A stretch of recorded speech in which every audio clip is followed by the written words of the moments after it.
Absolutely no rage quits, you dig? Anyway, it's your boy Dak908, aka the Dig Dug himself. Today, ladies and gents, we're looking at Zamtrios. My man got his introduction in Monster Hunter 4. One of the most sleekest, dopest monsters to even come out of that generation, truth be told, 100%. He is, for the most part, a quadruped shark, okay? He's very toad-esque, but he's very also shark-esque. I used to call him street shark, excuse me. Anyway, the cool joint about him is that he's actually a monster who is ice and water. He has both ice and water properties and ice and water weapons. The coolest thing, truth be told, is the fact that in the generation where they just got rid of the underwater combat, my man is the only monster who kind of feels like he could still be a monster you would fight underwater. That's kind of why I like him so much.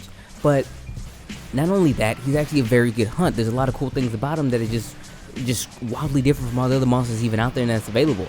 Granted, there's a couple of things that I kind of wish was a little different about him, but we're not really getting into that. What I want to talk to you guys about is what it really is about my man that makes him so cool. So for the most part, I'm going to actually read an excerpt directly from the wiki, because even as I look at the wiki itself and this depiction, I can't make it in my own words to make it mean any more or any less. You know, it's just great. So I'm going to read it word for word, tick for tack, verbatim. Zamtrios is capable of shooting powerful torrents of water from its mouth to blast away enemies. It can also travel beneath the ice to launch ambush attacks on prey. Using a specialized reactive fluid that is secreted through its skin, it is capable of encasing itself in an icy armor similar to that of a glacial ignator. The armor also forms a long, jagged spear at the end of its snout. The reactive fluid that forms in the armor can be spat by the Zamtrios to immobilize its prey. In addition, it can also fill itself with the fluid and swell it to a massive proportion. In this state, it is capable of rolling and jumping on top of targets in an effort to crush them. Now, truth be told, ladies and gents, that is everything you really need to know about the Zamtrios. My man is just dope. Now, fighting him is a bit of a story. He's a little difficult to actually fight. There's certain things that actually make him a lot easier to fight, more so than other monsters. Namely, when he just kind of pounces, you know what I mean? You know Narcocuga, we all love Narcocuga. I really don't, but I know you guys do. You know when Narcocuga gets in that stance, he just kind of sits there and looks at you? Zamtrios is the same thing, okay? I mean, he doesn't really do a whole lot out of it. He can do his water beam that was just spoke of in there, and he can also do the spinning attack, but for the most part, when he's in that particular state, you can do whatever you want to him.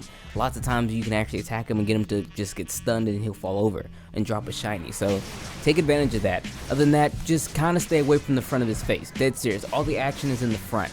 He can do a couple things from the back, but really and truly all the action is in the front, so if he stays attacking his hind legs and whatnot, you should be relatively a-okay. Speaking of where to attack and how to actually get it down, my man is actually weak to attacks on his back and his tail, so there you go.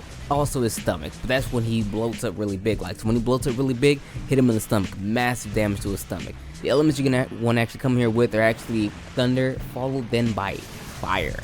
I know some people might think that, you know, fire might be the main thing. No, don't forget my man is ice and water, so you have to go in there with thunder to kind of get that counterbalance. But other than that, I will say one thing else. His weapons are dope.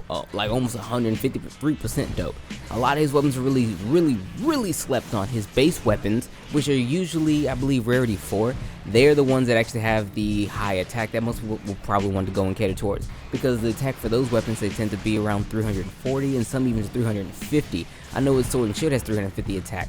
Now the only real negative to those weapons is that it has a bit of a negative affinity, roughly about -15, nothing too big, nothing to really break the bank, honestly, in my opinion. Its sharpness isn't the world's greatest. It does have a relatively decent chunk of blue, however you can upgrade the sharpness to sharpness +2 to get some of that purple if you so choose. Now he has hyper variants of basically all of his weapons too, and he has basically a weapon in almost every category. The hyper variants of these weapons, they lose a bit of the attack, about 50 in certain cases, and it is coupled back with incredible amounts of element, up to 60 water or 60 ice in certain cases. I mean, I think his hammer is like 67 water or something like that, some ridiculous number. So if you really need elemental water or elemental ice weapons, Zamtrios might be the one for you, who can actually give it to you at a relatively cheap price. Now speaking of relatively cheap, his armor isn't really hard to get. It's actually really dope.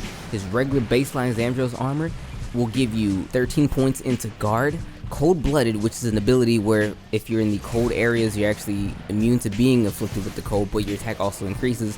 And on top of that, you can take a cool drink and your attack will increase that way when you're not actually in a cold area, so just anything cold makes your attack increase, and -5 fire resistance, excuse me, -10 fire resistance. Now that's a pretty, okay, it's pretty dope, but its G-Rank variant is one that's basically looking directly at me for love.